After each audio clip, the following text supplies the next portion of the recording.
Hey, salut à tous, aujourd'hui j'arrive à vous parler d'un autre sujet qui me passionne, le gaming. Et oui, quoi de mieux quand tu rentres de l'école ou du boulot, de se poser devant un bon FIFA ou un bon open world bien réaliste.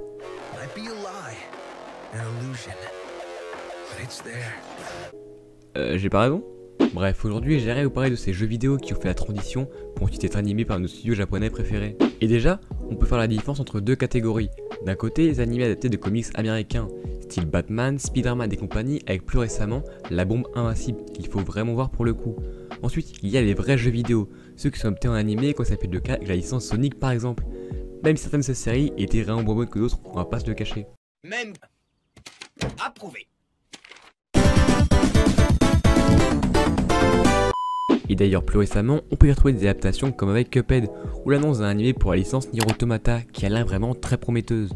Et enfin de l'autre côté, avec des visual novels, à ne surtout pas confondre avec des light novels, qui sont grossièrement un manga mais en roman, et qui permettent de raconter une histoire sans forcément avoir beaucoup de crayons à côté. Mais là, dans notre cas à nous, on va parler des visual novels, même si déjà chez nous, c'est quelque chose d'assez obscur, même s'il y a quelques années, le jeu vidéo Doki Doki Literature Club a bien marché, grâce à un nombre incalculable de creepypasta que vous pouvez retrouver autour. Un visual novel, c'est quelque chose pour moi d'assez vide et malsain dans 90% des cas. On y contrôle vaguement un lycéen dans un harem consanguin et fin de l'histoire. C'est pas quelque chose de très interactif, les créer sur le gameplay n'est généralement pas fou. Mais de toute façon, vous l'aurez compris, le but de ces jeux-là, c'est juste de créer des waifus et rien d'autre. Après, compliqué de juger avec notre point de vue à nous d'Occident car c'est vraiment quelque chose de très culturel là-bas et d'assez obscur chez nous. Donc bon, allez, on va pas trop juger non plus. Mais sinon, dans la gamme des animés sortis de cette machine à visual novel, on peut également y retrouver School Day. Un animé fantastique dont j'ai déjà beaucoup trop parlé sur cette chaîne et donc je ne reparlerai pas aujourd'hui car je n'ai pas la force. So we don't have the capacity.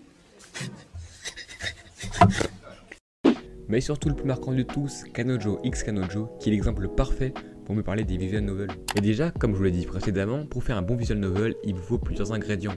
Déjà, un héros plus que banal, de la consanguinité masquée par des personnages pas vraiment liés par le sang, et des relations très bizarres entre sœurs. Oui, c'est très important. À cela, tu ajoutes un petit peu de sexe, et à côté de ça, un côté très réaliste et sombre pour donner un air encore plus malsain. Ah non mais vraiment, autant l'histoire peut être vaguement intéressante et le développement des protagonistes aussi, mais bordel, l'animé est malsain à en crever. Et c'est pas ce putain d'héros dépressif qui va sauver tout ça, je vous jure.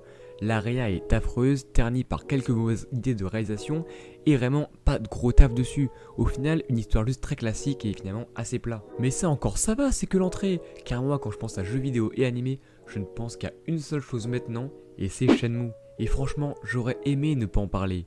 Mais cette chose m'oblige à le faire. TMS m'oblige à le faire.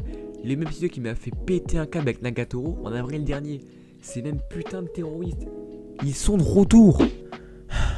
Déjà, je suis un grand fan des jeux Shenmue, vous le savez déjà. Tellement fan que j'en avais même fait un petit let's play pendant le confinement, regardez. Ah là là, ça avait tellement cartonné cette histoire. Et quand j'ai vu le mois dernier dans mon petit bag actu qu'un anime était prévu, j'ai pas vraiment de réaction car je m'attendais à rien. Et même en m'attendant à rien, cette purge m'a fait péter un câble.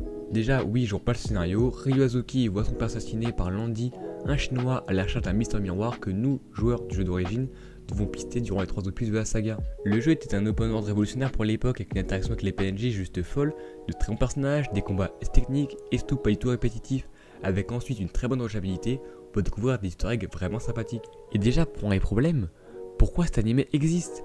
Il n'y a absolument pas ce plaisir de découvrir ce Japon par nous-mêmes, et côté immersion, c'était le gros point fort du jeu. Ah et surtout, pourquoi rajouter autant de scènes qui servent à rien?